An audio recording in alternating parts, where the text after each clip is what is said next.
Hey, this is Daphne Valsin, coach, speaker, and trainer. And today I'm going to be speaking about how you can network at live events that are happening on the Zoom platform. Now, I am streaming live right now on my Facebook page, on my Facebook business page, as well as on my YouTube channel for anybody who wants to watch this presentation today. So right now, we are in the midst of a virtual world. And for some people who are introverts, they have found additional peace in being home on their own during this time. They're enjoying this time of reflection and enjoying this time as a time where they can be kind of on their own, right? But then you have other people who are extroverted who are really missing out on human connection, who are wanting to connect with family, who are wanting to be out with friends, who are wanting to go out to events, and who are struggling with that balance, right? With managing that. We also have people who can't go outside, even to the store or to those kinds of things based on their health situations. So personally, a lot of people are handling this differently. For some people, they have way more time. For some, especially those with small children, they have hardly any time. Like, we're all in a lot of different situations, and a lot of people are having challenges with that. But what remains the same is professionally, it's really, really important for us to connect when it comes to whatever our professional goals are, whether you're trying to build a business or if you're someone who is trying to make sure that you're meeting or even exceeding your professional goals. Connection is really, really important. And so one of the things that I keep hearing is, well, how can I network? How can I connect if all we have to connect is virtual events, right? How do we connect at virtual events? So I am someone who loves being connected at these events. I love meeting people and interacting with people when I'm doing these events. So I feel like through trial and error, I've been able to figure out how to actually connect with people to develop meaningful professional relationships. And you'll always hear me talking about personal relationships to friendships, support systems, mentors, all those kinds of things. I've been able to figure out how to do that using Zoom at a level that I think anybody who is watching this today should be able to do. So I'm going to give you specific instructions for some things that you can do if you're comfortable to create relationships, to develop those relationships, even when you're at virtual events. Okay? So here is what we're going to be talking about today. Again, it's how to network at events on the Zoom platform, practical ways that you can build professional relationships with others towards your personal and professional goals. Now, again, I am a life coach that focuses mainly on career and business coaching. I'm also a trainer and a speaker. And so for those who've been watching me for a while, I'm doing this so that you can definitely pursue your goals. But I'm also very passionate about just making sure that we all help each other and we support each other and that we do great things when it comes to our lives with the support of others, even personally, right? Okay, so this is so that we can support each other. So now let's talk about the Zoom event, right? So you go to an event. It's kind of awkward because you can't really see anybody else in the room except for the presenters. And depending on the Zoom event structure, you may only be able to see the one person who is speaking at that time.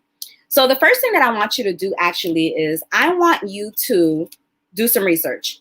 Number one, I want you to ensure that you're going to an event with like-minded people.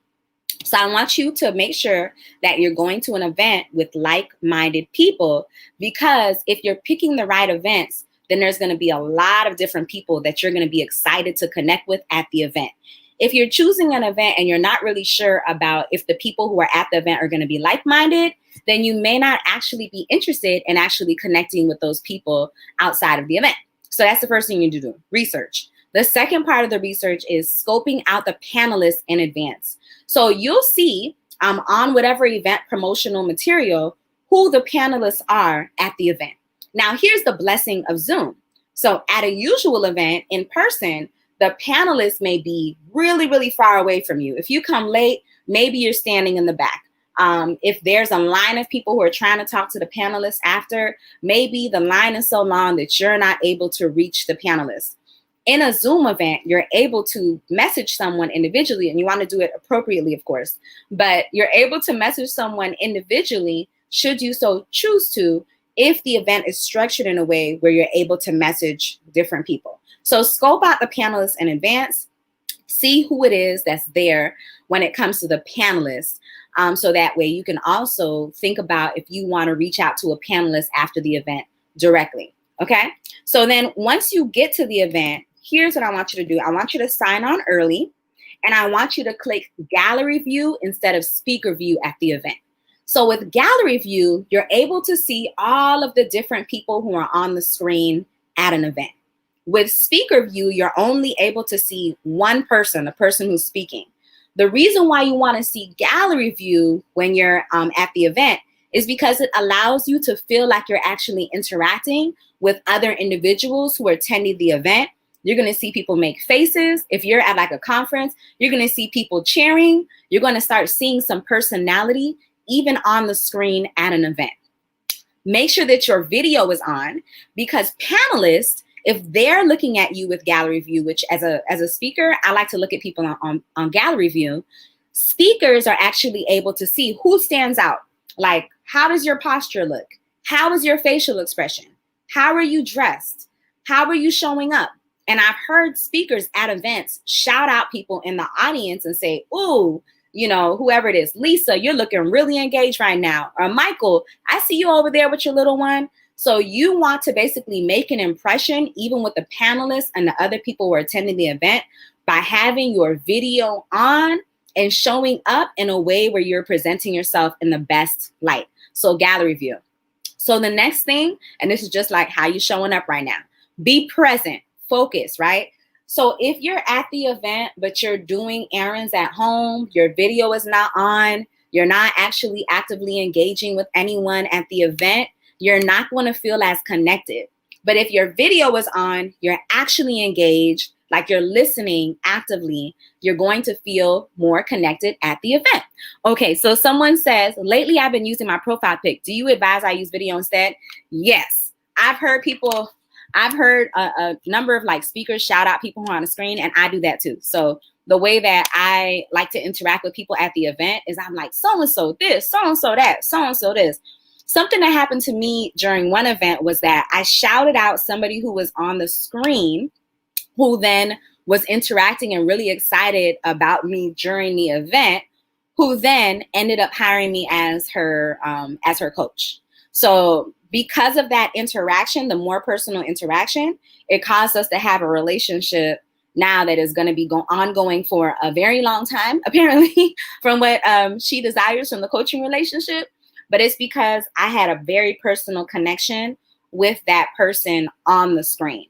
So I would definitely turn your video on, because you're making an impression. I had one group video call that I organized using another platform. I was using Facebook Video, their group video call platform. And everybody who was on that group call got a new client out of somebody else who was on the call. Like every single person on the call got a client, but everybody was on video. So video allows people to trust, know, and like you. And in business, we know that people buy from people who they trust, know, and like. So people being able to see you allows for them to be able to connect with you more. And similarly, when it comes to a job, who listening has gotten a job because people seem to like you without totally knowing who you were. People seem to like you without totally knowing who you were. So I don't remember what the research says, but basically within the first few seconds of someone seeing you, they develop an impression.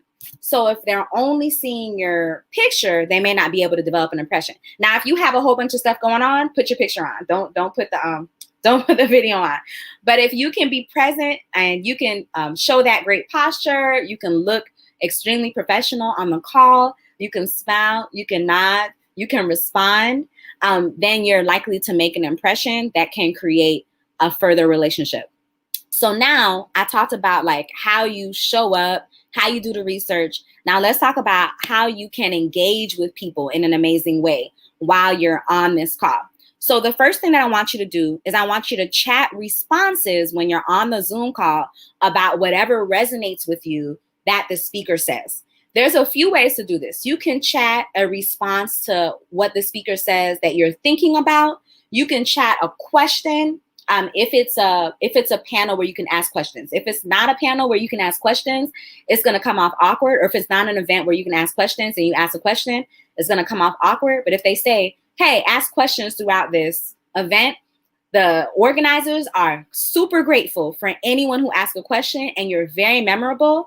And depending on the event, they may even take your question and put it on the screen.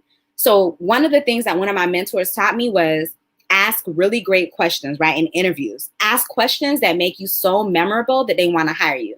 It worked. I got the job that I was applying for, where I asked like amazing questions. So when it comes to the questions that are put up on the screen, those questions are going to be associated with your name if the host has some sort of technology where they can put it on the screen. So if that's the case, make sure the question is on point, or make sure that the question that you chat is on point so that people remember you in an amazing way.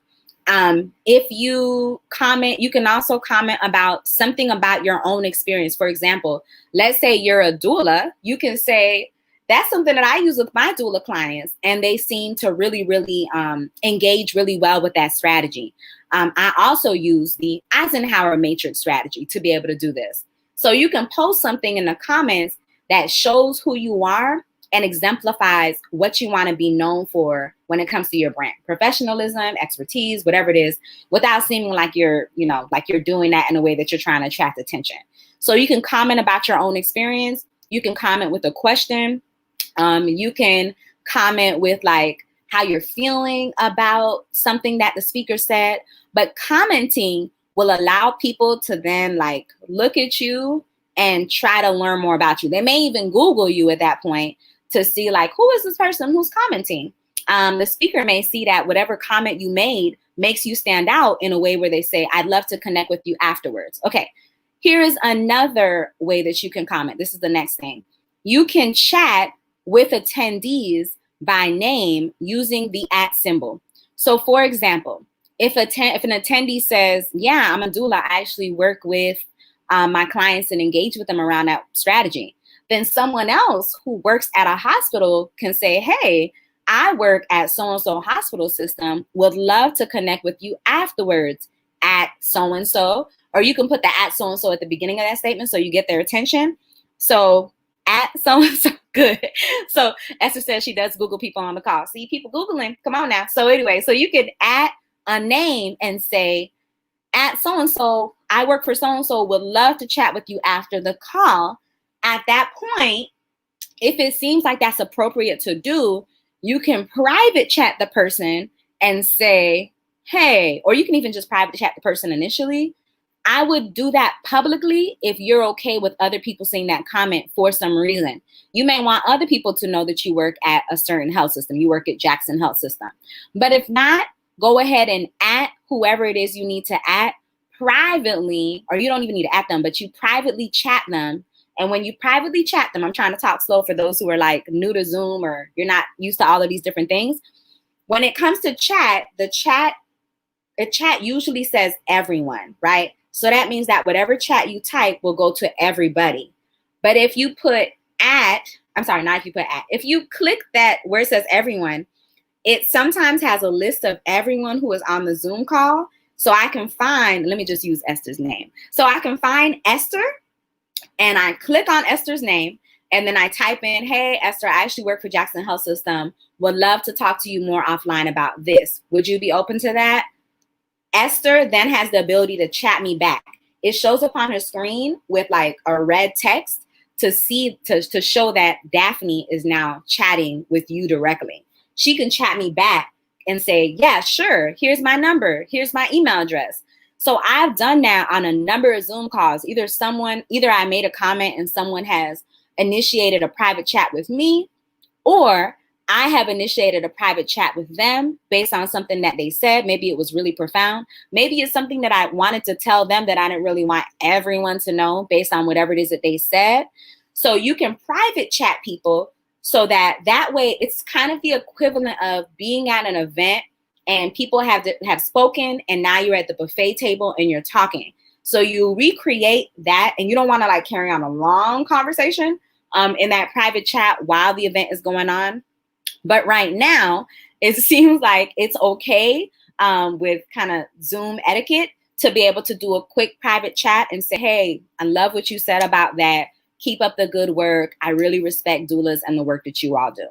That's it. And then she's like, thank you so much. I appreciate it. and then you can go back to the chat. So you don't have to connect with everyone, but even in networking like face to face, I've emphasized in the beginning of the year the importance of making sure that you develop a strategy to get one-on-one chats outside of the networking event, because you're not going deep, you're not forming substantial relationships. If you're investing in a networking event and you're paying $40, $30, $20 every time you go, but you're not taking some conversations offline after the event, you're not taking the most out of your networking. So I'm saying comment in the chat, right, in the chat boxes, but also don't be afraid to private chat people when there's something that they say that resonates with you, or you feel like there's a natural connection for you to then be able to reach out and possibly create a one-on-one chat situation outside of the event. And for me, I've taken those conversations outside of the call, or someone else has invited me to take them outside of the call, or someone else has said something like, hey, I'm new to the area, would love if we connect on LinkedIn. And then if I ever have any questions, can I ask you? And I'm like, yeah, sure, definitely. And they send me their LinkedIn, and then we connect on LinkedIn. So and I say that to say too, that is not necessarily a professional connection where I'm trying to get something out of it that's going to make me money or get me a new job or get me a new client, or that person is trying to, get that from me. But I can't emphasize enough that what we need most, in my opinion, in life are healthy connections with people who are in our best interest, whether it's for business or whether it's just because these people are going to try to help me be a good mom, right? And I always emphasize that because that right now is critical for me to make sure that I am being as great of a mom as I can. So let me give you an example of this, kind of the intersection between business and personal. I was a speaker at an event a few weeks ago, and this person may be watching now. If they are, no problem. But I was a speaker at an event a few weeks ago, and this other person was also a speaker at the event. She watched my speech and reached out to me and said, hey, I think that we are kindred spirits, like we have a similar personality, and would love to connect with you. Would love to just be connected with you here on LinkedIn. And I was like, awesome. You say we have the same personality or a similar personality. I would love to do a Zoom call with you if you're open to that. So we did a Zoom call today. This lady, I appreciate her a lot. She lives in Chicago, and she has 2 teenage boys. And we were talking about crocheting today. We were talking about, what else were we talking about? Cooking. We were talking about all kind of stuff. We're talking about business a little bit and a lot about other things. But it was a refreshing, amazing conversation I had today. Now, that person and I are now connected personally. I put in my calendar to reach out to her because I appreciate her and respect her so much. But it has nothing to do with me trying to get clients or money. It's just a great connection. And really, great businesses, great job prospects, all that kind of stuff should be built on those kind of relationships. And I'm not pressuring any of you all to talk about crochet and cooking. But what I'm saying is that it can't always be about business, y'all. Like especially during this time in our country, we need people who are just going to be kind and giving and loving just because. Okay, I'm going to get off my soapbox. So we said private chatting, right? So we got the private chat, we got the regular chat, right? We're arranging to connect with people offline who you connect with. Share your email address if you're comfortable, or your LinkedIn, because that is a way that you connect in a way that's very professional. I don't think I've met anyone who shared their Instagram with me. I think Instagram implies a more informal relationship, depending on your sector, depending on your career sector. But definitely your email or your LinkedIn. We got another Esther saying, amen, that's awesome. Connecting on a personal level. Yeah, it has been difficult because I fear that people are being used. Yeah, I don't like using people or feeling used. Like, I don't like either.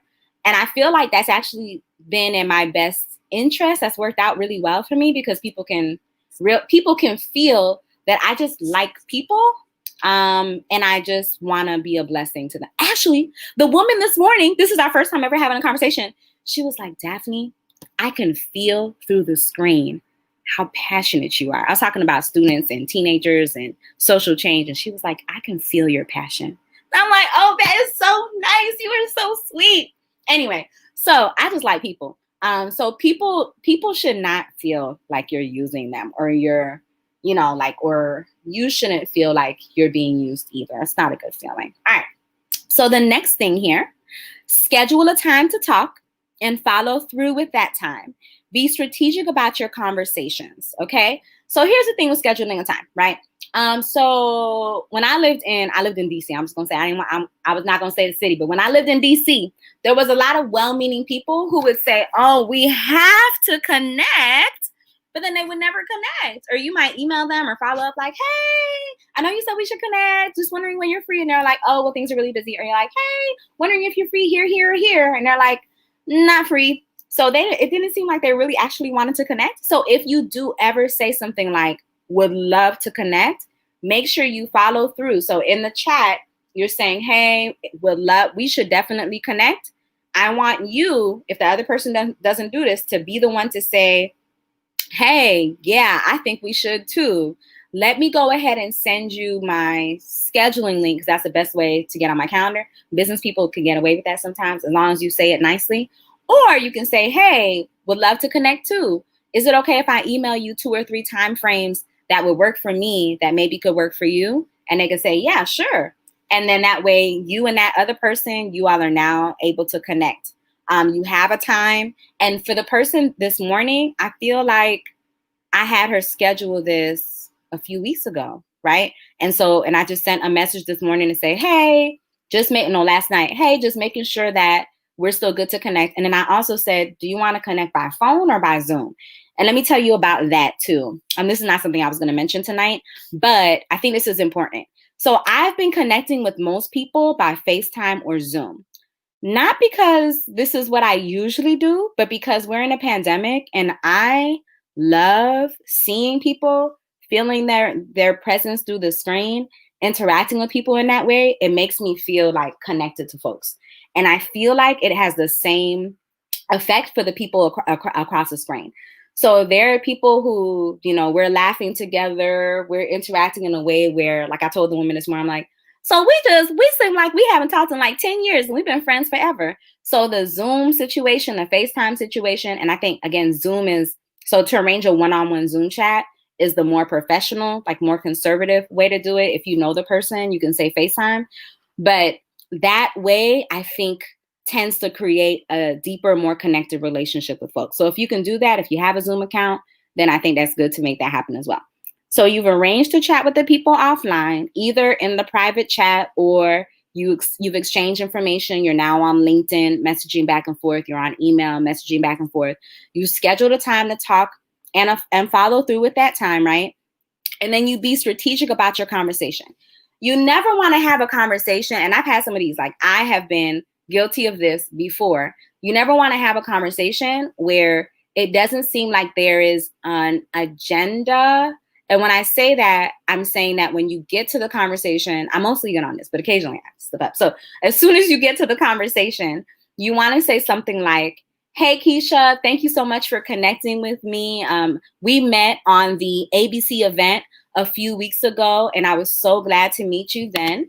But you were asking me about my skateboard business on the private chat, and we said that we wanted to chat offline. So what I thought would be good today was for me to learn about your metal creation business and for me to share with you about my skateboard business, and also for us to just learn about each other just in general, so that we can kind of see if there's any commonalities we have, if there's any kind of, advice we can give each other, or any way we might be able to help each other in the future."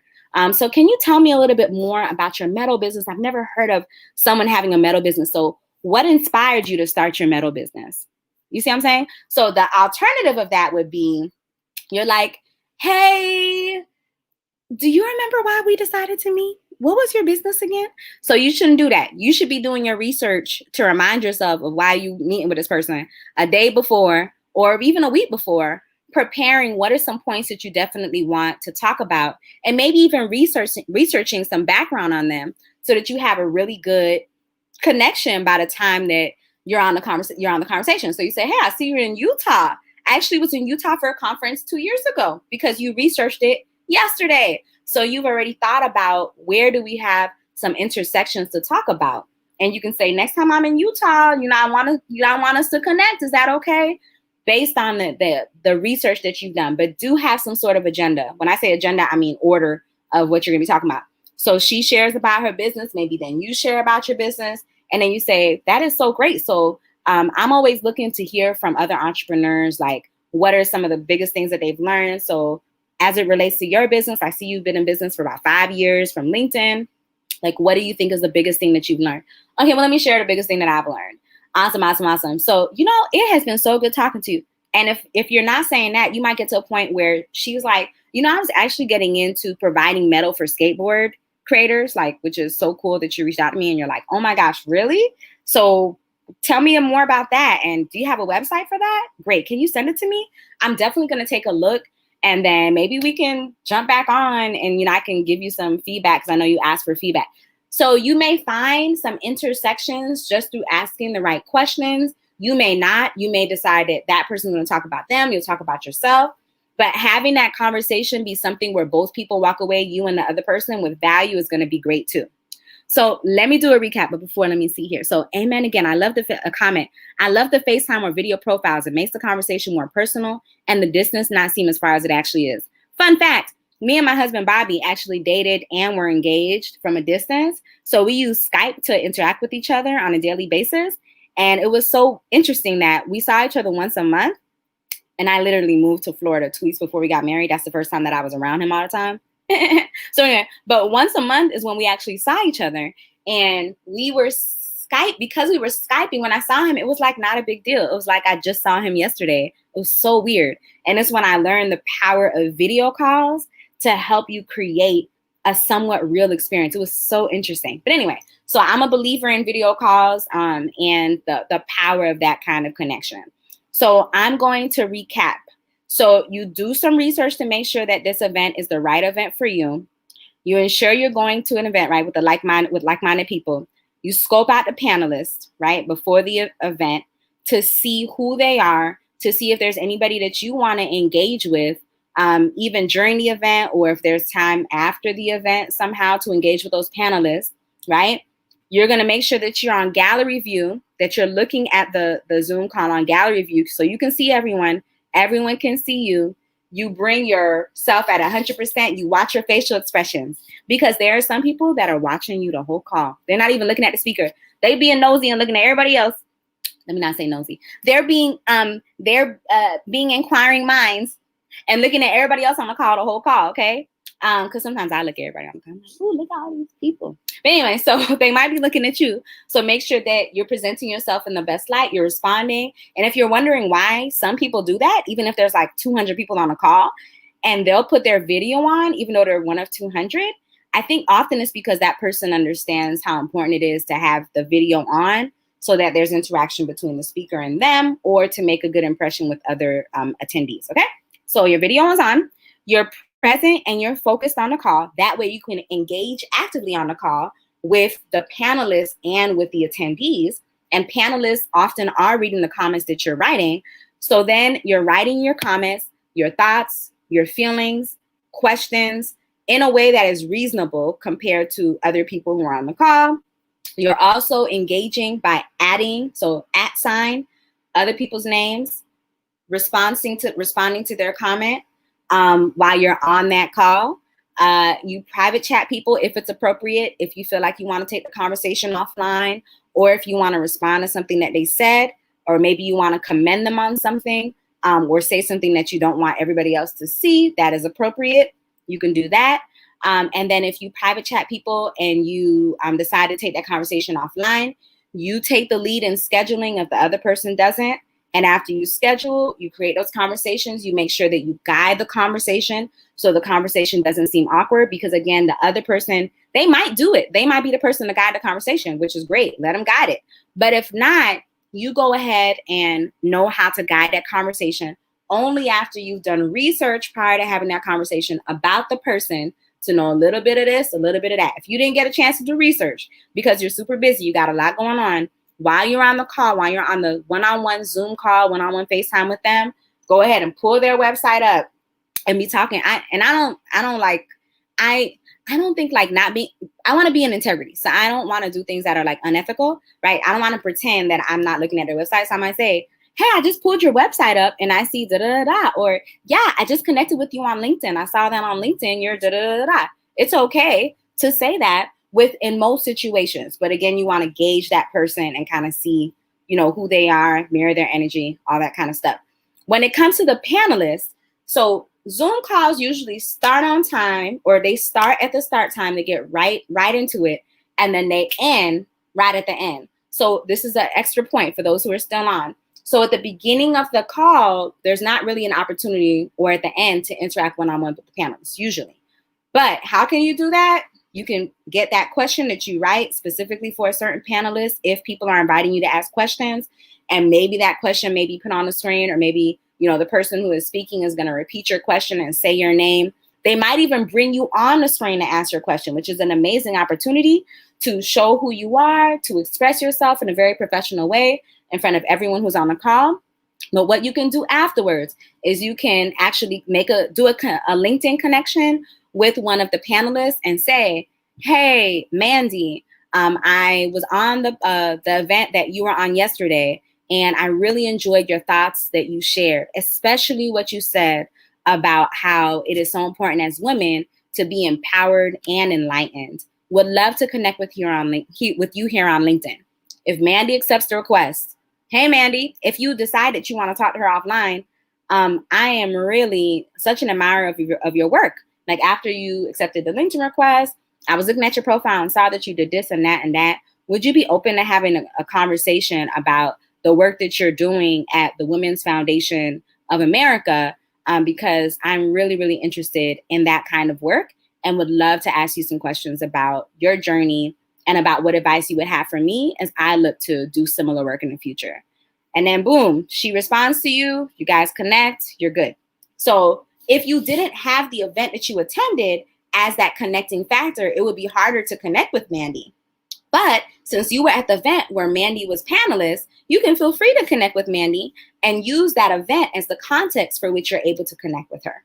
So I hope that you all got a lot today. I tried to give you some really amazing, free nuggets that I think are going to be practically helpful for you. And again, I can't stress enough the importance of connecting during this time. It's not just a benefit for you. I want you to think of it as a benefit for the other person as well, if that person is willing to connect, right? Because some people don't want to connect with people, but for the people who are willing to connect, for the woman I spoke to this morning, and there were two actually. I spoke to one from an event weeks ago. Another one, I reached out to her for law advice. And by the end of the conversation, she was giving me parenting advice too. Everybody gave me parenting advice today. It was good. Gave me parenting advice, told me I could call her anytime. Thank you so much. You know who you are. She said I could call her anytime. Anytime I have advice, that I want advice for my girls. She has 2 grown girls. I was so grateful. She was wonderful. Like, her spirit, I could feel her like energy through the phone. She was amazing. So I can't stress enough. Like, it's not just about the business. It's not just about your job. It's that there are some people that you might be missing out on connecting to that can be such a blessing in your life, and you could be a blessing in their life too. And I remember I don't know what I was telling her, but she was like, girl, you're going to make me cry today, because I was just so grateful for the information she gave me and how she was. It was mutually beneficial. So I can't stress enough how important that is. So somebody has a comment here. So there are virtual network events out there right now. Oh, yes, girl. Yes. There's events going on. So you know what's interesting? Somebody said yesterday that I heard, they said some associations are actually increasing the amount of virtual events that they're offering because they want to make sure that they're of benefit to the people that they serve. So let me give you a few examples of who I know is having virtual events. Pete Vargas, the Rise Up Challenge group, he's doing events at least every Monday, and they're huge and they're really, really, really, really amazing. The National Association of Women Business Owners, they're doing events regularly. I know they are. If you're a coach, ICF, International Coach Federation, I see events all the time that they're doing.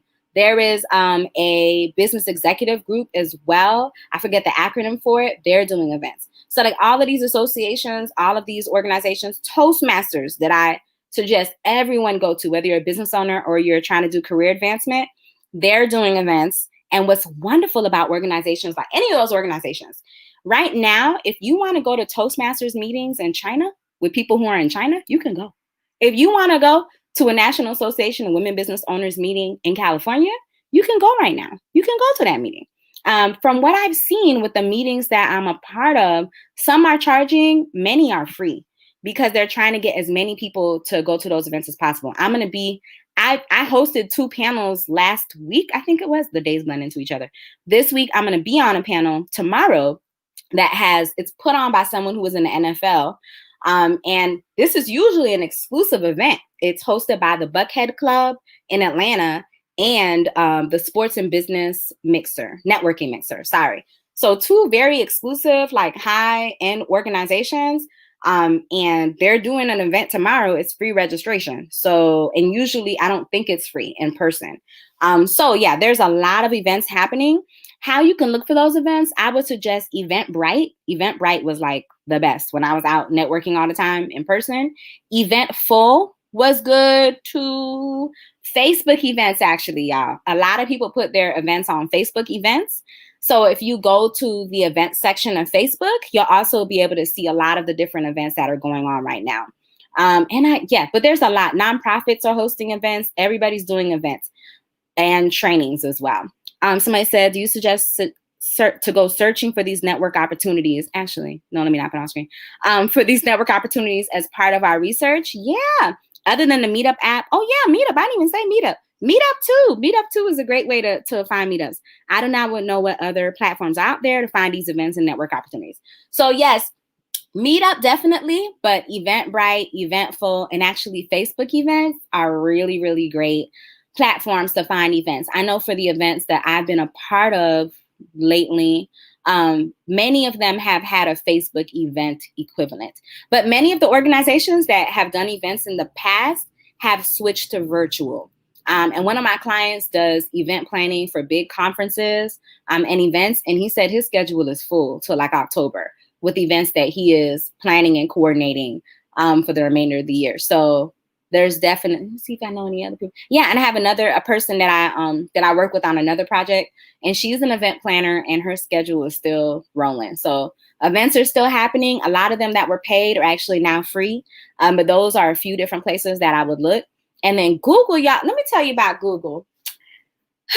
Google is good. So if you're looking for very specific kinds of events, for example, if you're in real estate and you're looking for real estate associations, if you type in real estate association, it might be regional, right? Real estate association, West Palm Beach events. You can also sometimes get a lot of different events pulled up that way too. Yeah, girl, a lot of events going on. And I've been in some good ones.